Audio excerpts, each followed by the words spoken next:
Her voice was a gift unlike anything the people of her village had ever known. From the moment she first spoke as a child, there was something in her tone that held weight, a resonance that could quiet quarrels and soften even the harshest of tempers. When she sang, it was as though the world itself paused to listen. Birds would flutter closer, resting silently on branches near her hut, and the river's gentle current seemed to slow, carrying her notes further downstream. To the villagers, she was not merely a girl with a pleasant sound, she was something more, something blessed.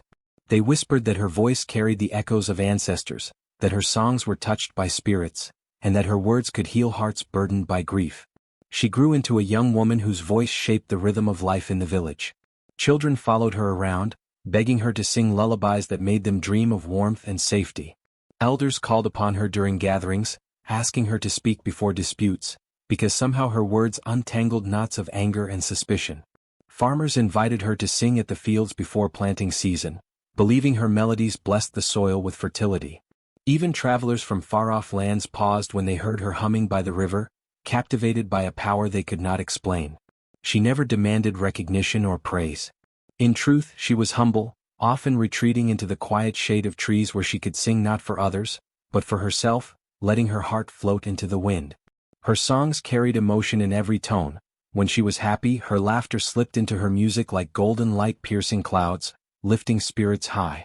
When she was sorrowful, her voice wove strands of grief so poignant that listeners often found themselves crying without knowing why. Yet even in sorrow, her tone gave comfort, as though reminding everyone that pain was not an end but a passage to healing. The villagers adored her, but some also feared her. There were whispers among the superstitious that no mere mortal should wield such influence with only her voice. They feared she might awaken something in the unseen world that was not meant to be disturbed.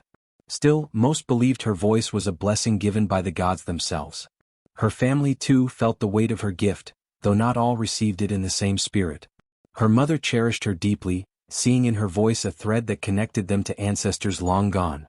She would sit in the evenings, listening with tears of pride as her daughter sang by the firelight, her melodies dancing with sparks into the night. Her father, weary from toil and worry, found peace in her voice, calling it his rest after long days of labor. Yet among her kin, one heart darkened with envy, her brother. He was older, stronger, and often praised for his physical abilities, but he could never command attention the way his sister did with only a whisper or a song. While others admired her, he grew restless in her shadow. Each compliment she received, each request for her to sing, became a thorn in his pride. He would stand at the edge of gatherings, watching as all eyes turned toward her, his jaw tightening, his fists clenching. Though he would not admit it aloud, bitterness festered inside him. To him, her voice was not a gift but a curse, because it robbed him of the recognition he believed he deserved. The girl, however, remained unaware of his growing resentment. She loved her brother dearly, trusting him more than anyone. She often shared her dreams with him, telling him how she hoped to use her songs to bring unity among their people. Sometimes she would sit beside him in the fields, singing as he worked, believing her melodies lightened his burdens. She did not notice how he stiffened, how he turned away, or how his silence stretched too long. To her, his quietness was a mark of thoughtfulness. To him it was the silence of envy, thick and poisonous. Nature itself seemed to respond to her presence. When she sang by the river, the waters shimmered with light even in the fading dusk. When she walked through the forest, the trees swayed as if leaning closer to hear her gentle hum. The air around her always felt alive, charged with something invisible yet undeniable. Villagers told stories of how her voice once stopped a quarrel between two clans ready to fight, her song rising above their anger until weapons were lowered and peace restored. To them she was a gift, a miracle. But to her brother, each story was salt in a wound he could no longer ignore. In the quiet moments of her life, when no one watched, she spoke softly to herself, thanking the ancestors for her gift. She believed her voice was not her own but a vessel of something greater. That faith gave her strength, even when she was tired of singing for others. She dreamed of a future where her voice might heal not just her village but neighboring lands, a voice that could travel beyond borders, bringing peace where there was conflict. She did not know that her greatest trial would not come from outside but from the envy festering within her own home. Her story began with light, her voice a bridge between the seen and unseen, the living and the spirits. She was the girl whose songs made the earth tremble softly, whose words carried weight heavier than stone, yet gentler than rain. She did not yet know that this gift, so cherished by many, would one day be stolen from her by the one she trusted most. From the very beginning, her brother had always been compared to her. When they were children, he was praised for his strength, how quickly he could climb trees, how far he could throw a spear, how fast he could run across the open fields. For a time, he believed he was destined to be the pride of their family, the one who would carry their name with honor. But as his sister grew, her voice began to outshine his deeds. She needed no spear or show of strength to draw admiration. With nothing more than a song or a single spoken phrase, she commanded the attention of everyone around her. Slowly, the praise that once belonged to him shifted toward her. And though he still possessed his strength, he noticed that people no longer spoke of it with the same excitement. They spoke instead of her voice, her gift, her connection to things beyond mortal reach. At first he told himself it was harmless. He told himself he did not care for songs or words, that he had his own path, his own pride. But envy has a way of gnawing slowly at the edges of the heart, and each day her influence grew, so too did the bitterness that ate at his soul. He would stand in the shadows during village gatherings, arms crossed tightly against his chest, pretending to be disinterested while secretly listening. He hated how her voice softened hardened faces, how people leaned in with rapt attention when she spoke, how even the elders, men who never bowed to anyone, listened as if her words carried divine authority. Each laugh she inspired in others was a dagger. Each tear shed at her songs felt like a wound to his pride. The worst was that she never seemed to notice. To her, he was still her beloved brother, the one she trusted with her secrets, the one she leaned on when she felt uncertain. She sang for him freely, believing her melodies gave him comfort. She smiled when he was near, unknowing that her very presence became unbearable to him. The more she loved him as a brother, the more suffocating his envy became. What she saw as kindness he saw as condescension. What she thought of as sharing, he interpreted as mockery, as though her gift existed only to remind him of what he lacked. His envy was not merely jealousy, it was hunger. He longed for the kind of admiration she received, the hushed awe in people's voices when they said her name. He wanted power, the kind that did not fade like the fleeting applause for a strong throw of a spear. He wanted something lasting, something that made him feared, respected, revered. But instead, his days were spent in the heavy shadow of his sister's voice. She was younger, yet she commanded the world. He was older, yet his deeds seemed small beside her presence. That humiliation festered. And humiliation, when buried long enough, rots into hatred. He began to avoid her songs. When she sang by the firelight, he walked away. When she laughed with others, he stayed behind in silence, his heart heavy with resentment. But the truth was, no matter how far he went, her voice found him. It slipped through the walls of his thoughts like smoke, lingering in his mind even when he tried to push it out. He began to dream of her voice, not with admiration but with fury.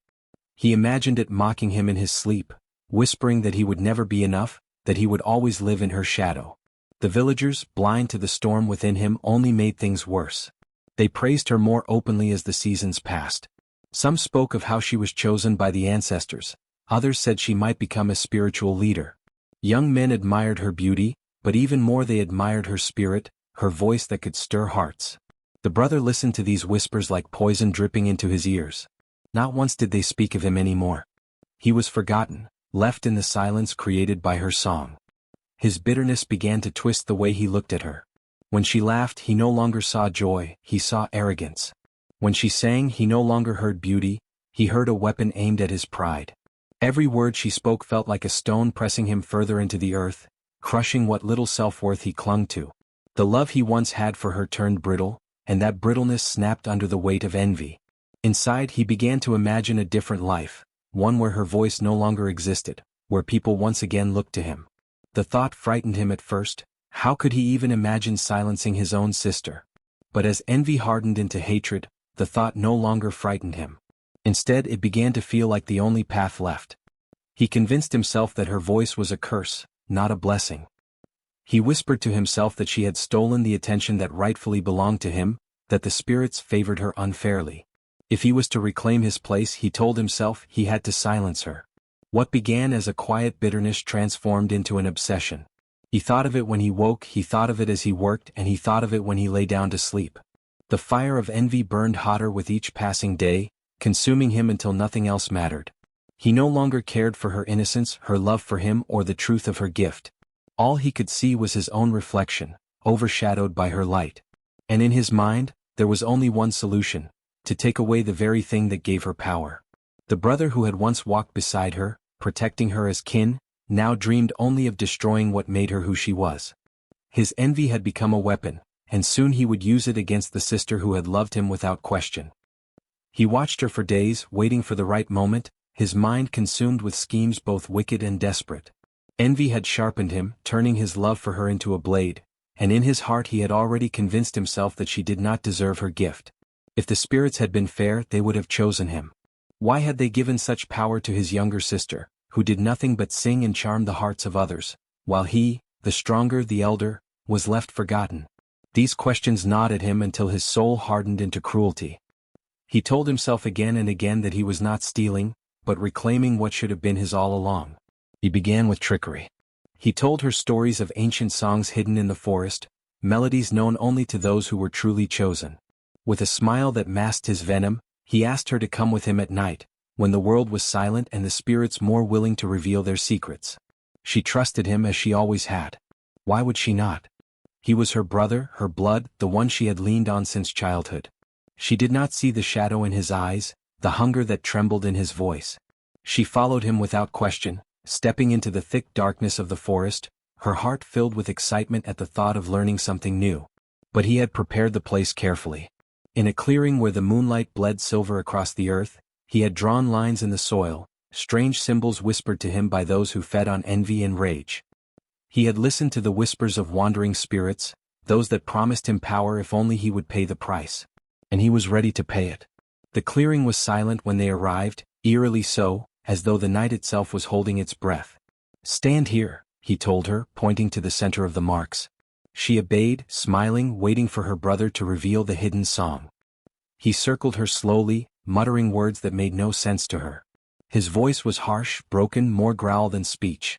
At first she thought it was some ritual of the ancestors and she listened with reverence. But as the words grew sharper, the air around her grew heavy, pressing against her chest. She tried to step back, but the lines on the earth burned faintly, holding her in place. Her smile faltered. "Brother, what are you doing?" she asked, her voice trembling slightly. He did not answer. His eyes gleamed with feverish intensity. The whispers in his head grew louder, urging him forward. He raised his hands and his muttering rose into a chant. The ground seemed to pulse beneath her feet, the trees groaned as though in pain, and the air thickened into something unnatural. She called out again, her voice more urgent this time, but it was already too late. The ritual was working. He could feel it. Her voice, so powerful, so beautiful, began to falter. It wavered, cracked, as though something deep inside her was being pulled away. She clutched her throat, trying to scream, but the sound stuck, twisted, then faded into nothing. Her lips moved desperately, but only silence followed. Her eyes widened in horror, tears spilling down her cheeks as realization struck. Her brother was stealing from her, ripping away the very essence of who she was. And he was smiling. For the first time in his life he felt powerful. He felt the vibrations of her voice filling him, sinking into his chest like stolen fire. The air thrummed with her stolen gift and he laughed, harsh, ugly, triumphant. Her knees buckled and she fell to the ground, hands clawing at the earth as though she could anchor herself against what was being taken. But nothing could stop it. The ritual was merciless. When it ended, the clearing was silent again, but not the sacred silence of awe, it was the heavy silence of loss. She knelt in the dirt, shaking, her mouth opening and closing, but not a sound emerged. Her throat burned, her chest ached, but her voice was gone. She touched her lips in disbelief, tears streaking down her face, unable to comprehend the betrayal. Her brother crouched before her, looking into her tear-filled eyes. "Now," he said, his voice steadier, stronger, resonant in a way it had never been before, "let them listen to me." He gloated, his face twisted with pride. For the first time, his voice carried the weight that hers once had. He reveled in the power, in the thought of standing before the village and watching them bow their heads to him as they once did to her. She tried to speak, tried to beg, tried to scream his name, but nothing came. Only silence. He laughed again, the sound echoing cruelly across the clearing. "You thought it was yours?" he sneered. "But it was never meant for you. It should have been mine." The betrayal cut deeper than the loss. She stared at him, her chest heaving with silent sobs, unable to understand how the brother she loved, the one she had trusted most, could be the one to destroy her. She reached for him, not to fight, but to plead, but he pulled back as though her touch would soil him. He had what he wanted, her silence, and he would not risk her changing his mind. As she knelt broken in the dirt, he turned and walked away, his stolen voice humming with cruel satisfaction. Each step he took was heavy with triumph, and behind him, the sister who once brought life to the world with her song was left mute, her heart shattered not only by loss but by betrayal. And yet, though she could not speak, though her voice had been ripped from her throat, the world around her seemed to tremble with sorrow. The trees whispered low, the wind sighed heavily as though nature itself mourned with her. She could no longer sing, but the silence she carried was more haunting than any melody she had ever sung. Her brother believed he had won. He believed the gift was his at last. But the storm was watching, and storms have a way of remembering every silence, every tear, every injustice. She woke each morning to the same heavy silence, a silence that clung to her skin like a second shadow. Where once her voice had greeted the day with soft songs that made the children laugh and the elders smile, now her lips moved without sound. She would rise at dawn, standing by the river where she had once sung melodies that seemed to coax the water into shimmering dances, but now the river only flowed past her, indifferent, as though it too no longer recognized her. She opened her mouth, straining until her throat burned, but not a single note came. What had once been effortless was now impossible, and the loss hollowed her. At first she tried to make others understand. She tried to speak with her hands, gesturing wildly, drawing symbols in the dirt. Her eyes begged them to listen, to see her anguish, but they shook their heads in pity or impatience. Some laughed awkwardly, others turned away. They did not want to wrestle with her silence when her brother now stood proudly in the center of their lives, his voice strong, carrying her stolen power. They gathered around him, clapping, singing along to the words he pretended to create, praising him as though he had been chosen by the ancestors themselves. Their admiration for him became her punishment, each cheer a blade in her heart. She wandered the village like a ghost, her presence forgotten. Children who once clung to her skirts now ran to her brother, eager to hear his songs. The elders who once told her that her voice carried blessings now lifted their hands in praise to him, their eyes glimmering with pride. And when she came close, when she reached out, trying to remind them that once it had been her voice that filled their evenings, they only shook their heads sadly and whispered, "Poor girl. She has lost her gift." None of them asked how or why. None dared to look deeper into her pain. Her brother never missed a chance to gloat. When their eyes met across the village, his lips curled in a smug smile, his voice rising louder so she could hear what was once hers now praised in his throat. Sometimes, when no one was watching, he leaned close and whispered mockingly, "How does silence taste?" She could not answer, and her helplessness only fed his pride. Her despair grew heavier with each passing day. She stopped eating, her thin frame shrinking as if she were trying to disappear. She spent long hours outside the village, sitting beneath trees or crouching near streams, pressing her hands to her throat, willing some sound to escape. But there was nothing. Her tears fell freely, and in her solitude she let herself weep silently, the sobs shaking her whole body though no one ever heard. It was as though she had been erased while still alive. Even in her suffering she sought ways to be heard. She gathered reeds and tried to fashion flutes, hoping they might carry her song when she could not. But her trembling hands could not shape them well, and the sound was thin and broken, nothing like what she had once carried within her. She scratched messages into wood and clay, leaving them at doorsteps, but few understood and fewer cared. Her pain was invisible to them because her brother had filled the silence she left behind. At night she dreamed of her voice. She would wake to the echo of it in her ears, so real that for a moment she believed it had returned, only to open her mouth and find the emptiness waiting again. Each dream was another cruel reminder of what had been stolen, and she would lie awake staring at the thatched ceiling, her chest heavy with grief. The villagers began to whisper that perhaps the ancestors had taken back her gift, that maybe she had angered them somehow. Some even suggested she had grown prideful and unworthy, that her brother's rise was proof that he had been the true chosen one all along. These whispers burned her more deeply than her brother's taunts, for they turned her silence into her shame. She had not chosen this, yet the people who once adored her now believed she deserved her fate. Her isolation was complete. Where once she had been surrounded by warmth and love, now she lived in cold shadow. She carried her silence like a burden strapped to her back, invisible yet heavy enough to bend her spirit. And though the world ignored her, though the village praised her brother, the storms above seemed to listen. On nights when thunder rolled across the sky, she felt its vibration deep in her chest, almost as if it were echoing the voice that had been taken. She would lift her face to the wind, tears mixing with the rain, and though she could not speak, her silence felt less alone. But the villagers did not notice the sky's unease. They only saw a mute girl whose worth had vanished, while her brother, clothed in stolen glory, basked in their praise. Yet nature does not forget. Storms gather quietly, and silence has a way of growing louder than song. The first signs came quietly, though they were not truly quiet at all. One evening, as the villagers gathered to hear her brother's songs, a strange wind swept through the clearing. It rustled the trees with a voice that seemed almost human, low and aching, as though someone were crying from far away. At first, the people ignored it, clapping and singing louder to drown out the eerie sound, but the girl felt her skin prickle. She knew that wind. It carried something of her soul, something of the words she could no longer speak. That night the winds did not rest. They circled the village, lifting roofs slightly, rattling doors, slipping through cracks like whispers. People stirred in their sleep, uneasy, muttering of dreams filled with voices they could not understand. And above the huts, lightning cut jagged lines into the sky, not random but rhythmic, as though each flash had a heartbeat of its own. The girl lay awake, trembling beneath her mat, her mute mouth open in shock as she realized the storm was speaking what she could not. In the days that followed, the storms grew stranger. Thunder rumbled not in distant rolls but in short bursts, sharp and deliberate, echoing like broken words forced through a throat. The villagers began to look at one another uneasily. They asked themselves why the skies had turned restless, why rain came without clouds and lightning without warning. Their crops bent under the weight of unexpected downpours, while rivers rose and then stilled suddenly as if obeying a command.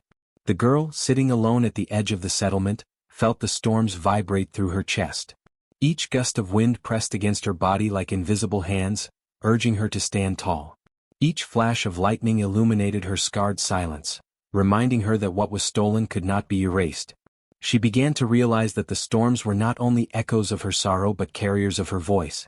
Somewhere in the clash of clouds, her cries had found a path to speak. The villagers whispered about omens. Children clung to their mothers when the winds howled, certain they could hear a woman's sobbing hidden within. Hunters returned home early, shaken by trees groaning as though in mourning. The elders debated endlessly, some insisting the ancestors were displeased, others claiming a spirit had been angered. But none of them suspected the girl, who still sat silently in their midst, her eyes reflecting lightning they did not understand. Her brother, however, felt it. Though he stood tall and pretended to lead the people with his stolen songs, each storm made him shiver inside. The thunder seemed to mock him, striking down at the very moments he raised his voice. The wind tangled his words, stealing them away before they could reach the crowd. At night, when no one was around, he covered his ears as gusts pressed against his hut, whispering fragments of the sisters' melodies he had claimed as his own. He knew the storms belonged to her. The girl herself grew stronger with each storm. She no longer wept silently at night. Instead, she sat upright, her face lifted toward the sky. She felt lightning move through her veins like fire, the winds tugging at her hair as though urging her to rise. For the first time since her voice was stolen, she did not feel powerless. She was mute, yes, but she was not voiceless. The world itself had begun to speak for her, carrying her sorrow across the land. One evening, as the villagers gathered once more, a storm rolled in unlike any they had ever seen. The wind howled with unmistakable grief, bending trees nearly to the ground. The thunder cracked in harsh syllables, not like rumbling but like words forced through the throat of the sky. Lightning split the darkness again and again, falling so close to the village that huts shook and animals cried out in fear. And in the spaces between the chaos, there was a sound, not from human lips, not from any instrument, but from the storm itself.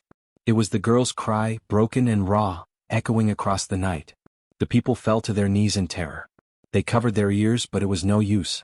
The storm clawed at their huts, rattled their bones, forced its sound into their hearts. "Who has angered the sky?" they whispered. "Who has silenced the one who belonged to the storm?" The elders trembled, unable to answer. Her brother, standing in the center, tried to sing over the tempest, but his voice cracked, useless, drowned by the sky's roar. He opened his mouth, but where once the stolen power had flowed, now it faltered. The lightning mocked him, striking so close that he stumbled, pale with fear. And in the storm's echoes, he heard it clearly, his sister's voice rising and falling like waves of rage, reminding him of what he had stolen and what could never truly belong to him. The girl watched from the shadows, her silent lips parted, tears streaming down her cheeks. She knew now that silence was no prison. The storm had chosen her, her sorrow had become its fuel, and her cries had become its language. What her brother had taken was no longer the only path. Her true voice had grown larger than him, larger than the village, larger than anything she had ever imagined. And as thunder split the night once more, her brother fell to his knees, clutching his ears, shaking under the weight of the truth. The storm belonged to her, and it would never be silenced again. The night the storm truly awakened, the air felt heavy as if the earth itself was holding its breath. Clouds gathered with unnatural speed, swallowing the moonlight and casting the land into a suffocating darkness. The villagers sensed it before it began, the prickle of unease running over their skin, the sudden stillness of animals who refused to move or make a sound. Even the river that usually sang with flowing water grew eerily quiet, as though waiting. Then, with a sound like the heavens tearing open, thunder exploded across the sky, not as a simple boom but as a voice. Her voice. It was not the soft, melodic tone they remembered, nor the gentle hum that once calmed children and soothed weary workers. It was sharper, louder, infused with pain, fury, and justice. Her stolen voice had found its vessel in the storm, and now thunder carried it, rolling across mountains and valleys, shaking the bones of every living creature who heard it. The winds rose with the thunder, spinning wildly, whistling and howling with syllables that made sense to the guilty. Words echoed in their ears, words of betrayal, greed, and cruelty. The storm did not speak to all in the same way, it whispered to the innocent but screamed at the guilty. The girl, sitting at the edge of the village, felt the storm's energy pulsing through her body. Her chest ached, but not with sorrow this time. Each gust of wind tugged at her as if trying to lift her into the sky. Her hair whipped around her face, her skin buzzed with electricity, and when she opened her mouth, though no sound left her lips, the thunder above answered. She realized then that her voice was no longer bound to her stolen throat. It lived in the clouds, in the lightning, in the endless roaring of the storm. What her brother had taken, the storm had reclaimed and magnified. The villagers fled to their huts, clutching their families, whispering prayers to ancestors and spirits. But no prayer could drown the storm's voice. Each clap of thunder shook the ground beneath them, cracking walls and scattering ashes from their hearths. The winds tore at their doors and roofs, repeating her name, chanting it until even the children cried out in recognition. The girl was no longer silent. She was everywhere, above them, around them, inside them. Her brother, the thief of her voice, stood trembling in the center of the gathering space. He tried to raise his stolen gift to sing above the storm, but nothing came. His throat strained, his lips formed words, but the winds tore them away, scattering them like dust. The thunder roared louder, drowning him until his knees gave way. Lightning split the sky above his head, striking the ground so close that the earth cracked open. His eyes widened in terror, for he understood then that the voice he had claimed as his own had abandoned him. The storm had chosen its rightful master. The girl raised her arms instinctively, and the winds bent toward her, circling her body like loyal guardians. Branches swayed in unison, the grass flattened around her, and the very air seemed to vibrate with her presence. She did not need words. The storm spoke for her. Every roar of thunder carried the weight of her anger, every bolt of lightning etched her pain into the sky, and every gust of wind bore her defiance against the ones who had silenced her. The land itself began to shift. Trees groaned as if bending toward her call. The river overflowed, churning violently, its waves smashing against its banks in rhythm with the thunder. Animals scattered from their hiding places, their cries merging with the storm's voice until it sounded like the whole world was shouting. The people cowered, but the guilty ones could not escape the storm's words. They felt it in their bones, the weight of every cruelty they had allowed, every silence that had protected her brother's theft. The storm accused them and their ears burned with shame. Her brother tried to run. The winds pushed him back, slamming him into the ground. He tried to cover his ears, but the thunder pierced through his body, reverberating in his chest like a second heartbeat. He screamed, but his scream was nothing compared to the storm's roar. His sister's voice, magnified and unstoppable, mocked his weakness, echoing everything he had stolen but twisted with power he could never control. The girl's tears mixed with the rain that finally poured down, soaking the land, flooding paths, drenching roofs. But her tears were no longer helpless. They were part of the storm, feeding its strength, carrying its fury. She felt no fear anymore. The storm was hers and she was the storm. Her voice was no longer bound to flesh or stolen by kin. It was eternal, carried by the skies, untouchable and unending. When dawn broke, the village lay in ruins. Trees had fallen, huts had collapsed, and the river had carved new paths through the land. The villagers crept out cautiously, their faces pale, their eyes wide with dread. They whispered of what they had heard in the storm's voice, the accusations and the fury. None dared speak her name aloud, but they all knew. They all remembered. And they all feared. The girl stood silently at the edge of the forest, her body small against the broken landscape, but her presence vast, undeniable.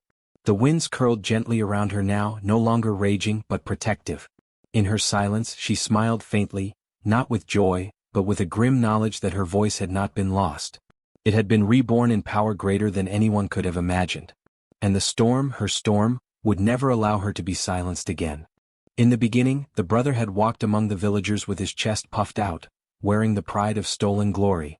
The people clapped for his songs, though they never held the same depth, the same command as the voice he had taken. He forced himself to believe the cheers were real, that he had finally become what he longed to be. But when the first whispers of the storm came, carrying echoes of his sister's voice, his heart trembled though he tried to hide it. At first he thought it was only his mind playing tricks, the guilt in his belly twisting into sounds. But then the whispers grew sharper, clearer, more insistent, echoing through the howling winds that rattled the huts. And he knew, the storm had begun to speak and its words were hers. The brother would wake at night, sweat running down his back as the roof above him shuddered with unseen voices. "You took what was never yours," the storm hissed in tones that were like his sister's. He would cover his ears, pressing his palms so tightly against them that they ached, but the words were not only sound, they were inside him, coiling through his veins, thrumming against his chest like the pounding of drums. Each clap of thunder became an accusation, each gust of wind a slap across his false pride. He stumbled into the daylight, trying to walk with the same swagger as before, but his eyes betrayed him.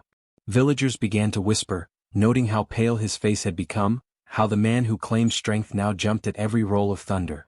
Days passed and the storm did not leave him. It followed him even when the skies were clear, carrying the sound of his sister's voice in the rush of river water, in the rustle of leaves, in the quiet hum of night. He could not escape her. Even in the marketplace, surrounded by laughter and noise, he would hear her cries, sometimes soft with sorrow, sometimes sharp with fury, always reminding him of what he had done. He began to shrink away from others, no longer able to bask in their admiration, for every praise felt hollow and every clap felt like a curse. His sleep grew restless, filled with dreams of his sister standing before him, her mouth moving in silence until the thunder filled the space between them, shaking him awake. As the days stretched into weeks, the villagers began to notice his trembling. He stopped singing before them, for whenever he opened his mouth, the storm roared louder than his words. Some villagers began to murmur that the gods were displeased with him, while others claimed that the storm itself had chosen a voice to speak justice. The brother tried to deny it, to hold his head high, but inside his pride was crumbling. The storm grew stronger with every denial, tearing through the land with sudden winds, rattling doors and shaking trees. And each time the brother would hear his sister's words, "You silenced me, but the earth remembers. You stole from me, but the sky will not let you rest." He began to avoid the village square, fearful of eyes that now carried suspicion rather than admiration. Children laughed at his fear of thunder, men mocked his twitching steps, and women turned their faces away from him.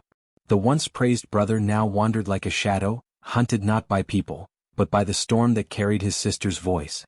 He tried to flee into the forest, but the trees groaned with her words. He ran toward the river, but its waters hissed with her song. Even in silence, her voice lived, woven into the fabric of the world, rising wherever he went. The brother's terror grew into madness. He could not eat, for every bite seemed to carry whispers. He could not drink, for the water sang to him. And at night, he begged for peace, kneeling on the floor of his hut, but the storm answered with thunder that made the earth quake beneath him. "You cannot escape," it roared, and he felt as though the whole sky had turned its eye upon him. What had once been his triumph now rotted into torment. He realized too late that a stolen voice cannot truly be silenced. It will find a way to rise, whether through breath, earth, or storm. And so he lived, haunted not only by what he had done, but by the truth that the world itself had taken her side. Every storm was her song, every wind her cry. The land would not protect him and the skies would never forgive. His terror was not only of the storm, but of the truth that his sister's voice would live forever, and it would never cease reminding him of his betrayal. The day had been unnaturally quiet, as if the land itself was holding its breath. The villagers moved cautiously, speaking in hushed tones, for they had seen the sky bruising with heavy clouds even before the sun began to set. The air felt thick, pressing against the skin, and the animals grew restless, dogs whining, goats pulling at their tethers, birds fleeing in flocks toward the distant hills. All of them sensed it. Something was coming, something that would not pass quietly. By nightfall, the first rumble cracked across the heavens, deep and resonant, shaking the earth like the pounding of ancestral drums. It was the signal. The storm had come, and it carried with it a power unlike any before. At the heart of this storm was the silenced sister, no longer voiceless, no longer hidden. Her spirit had become one with the storm, and her voice, once stolen, returned 1,000-fold, woven into the thunder, the winds, and the torrents of rain. The night lit up with flashes of lightning, each strike illuminating her presence as though her figure hovered within the storm clouds, eyes blazing, lips moving in rhythm with the roar of the skies. The villagers fell to their knees, awed and terrified, whispering prayers to the spirits for mercy. But mercy was not what the storm had come to bring. Her voice filled the night, not as a gentle song but as a force that tore through the air. I was silenced, yet I speak. I was betrayed, yet I rise, the storm cried, her words shaking the huts and splintering trees. The rain lashed against the earth like 1,000 fists, and the wind carried her fury into every corner of the village. It was not a storm of mere nature, it was judgment, carried on the breath of the silenced girl who had been wronged. In the center of the village, her brother cowered.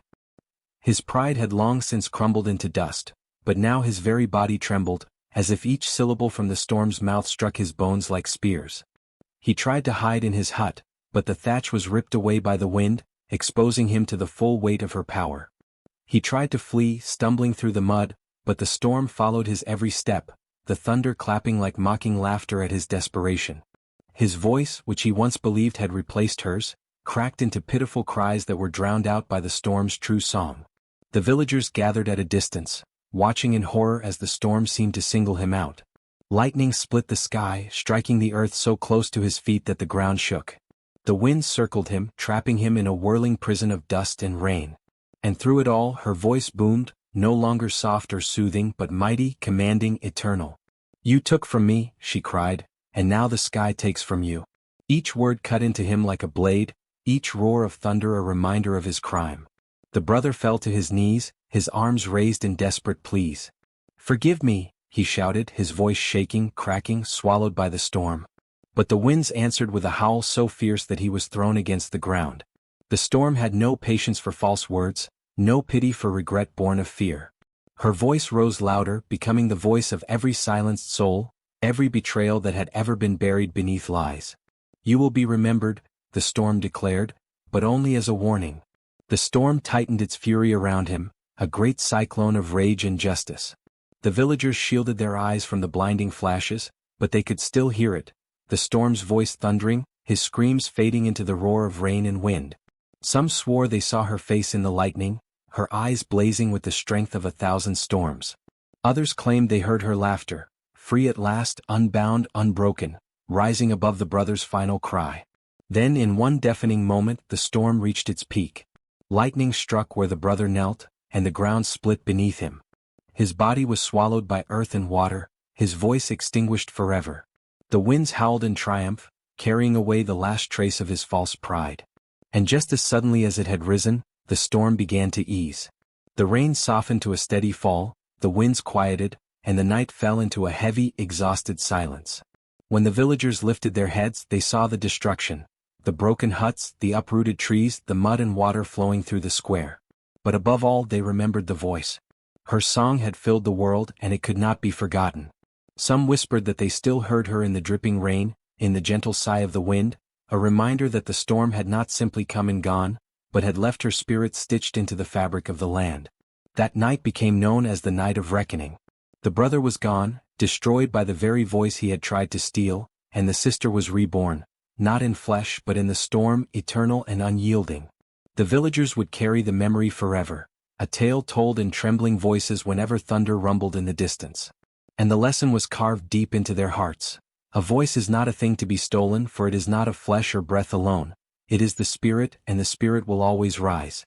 The night after the reckoning did not bring peace.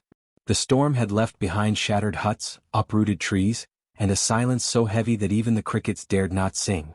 But within that silence, every villager knew the story was not finished.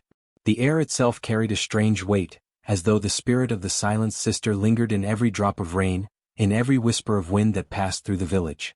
Her brother's fate was sealed that night, but the manner of his punishment remained a tale too powerful, too dreadful, to be easily spoken aloud. For some, the memory was of his body struck down by lightning, crumbling into ash and washed away into the mud. They swore they saw his outline burned into the ground where the lightning struck, a blackened scar upon the earth, never to grow grass again.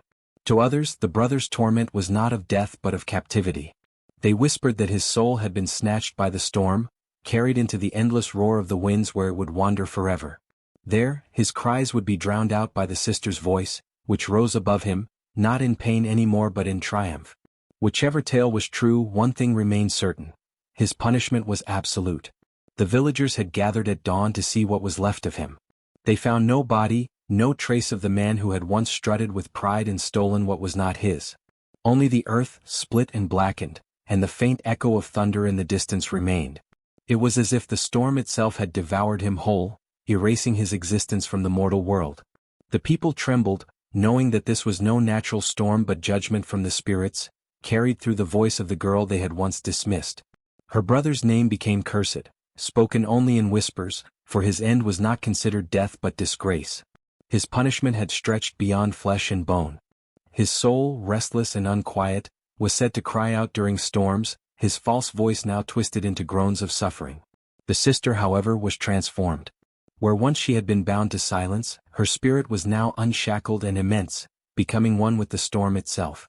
Every crash of thunder carried her authority, every gust of wind bore her song, and every drop of rain fell like her tears, tears no longer of sorrow but of justice fulfilled. The villagers soon noticed that the storms were different after that night.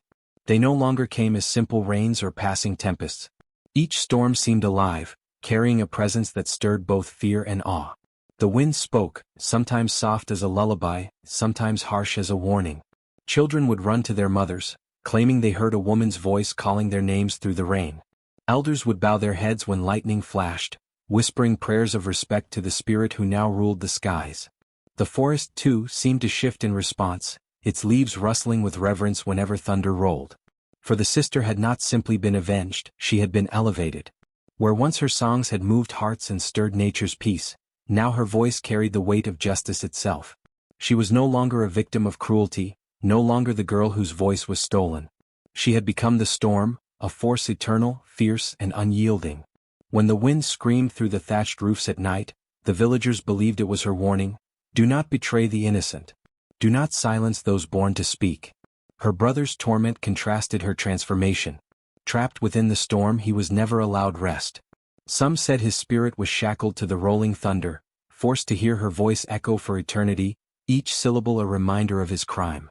Others swore that when the lightning split the skies, his face flickered in the flashes, twisted, pale, and begging for mercy he would never receive. His eternal punishment was not only to be destroyed but to serve forever as part of the tale, the cautionary shadow to her radiant power. Generations later, the villagers would tell the story to their children when storms raged across the sky. They would gather in the safety of their huts, the firelight trembling as the wind pressed against the walls, and the tale would be retold. "That voice you hear in the storm," the elders would say, "is the sister who rose above cruelty. And those screams you hear faintly within it, they belong to the brother who tried to steal what was never his." The children would shiver, listening to the rain hammer on the roof, imagining the storm itself as alive, watching, remembering. Over time, her presence became more than fearsome, it became protective. Farmers began to ask for her blessing before planting seeds, offering songs at the edge of the fields during the first rains. Mothers would sing lullabies in her honor, calling on her voice to protect their children from harm. Even travelers, caught on the road beneath the sweep of sudden winds, would kneel and whisper, "Sister of the storm, spare us." And in these moments, the storm's voice seemed to soften, as if acknowledging the reverence it had earned. But always, the punishment of the brother remained at the heart of the story. His end was a warning etched into the earth and sky. To take what is not yours, to silence the innocent, was to invite wrath not only from humans but from the spirits themselves. His torment, whether in death or in the eternal storm, was the price of envy, greed, and betrayal. Thus, the sister's voice became the voice of justice, carried forever in the storm. She was no longer a girl, no longer a victim, but a legend whose power could not be silenced. Her song was the storm's roar, her judgment the lightning's strike, her memory the rolling thunder. And as long as storms crossed the land, her story would live, teaching every soul that a voice stolen is not a voice lost. It is a voice that will return, louder than the sky, stronger than the winds, eternal as justice itself.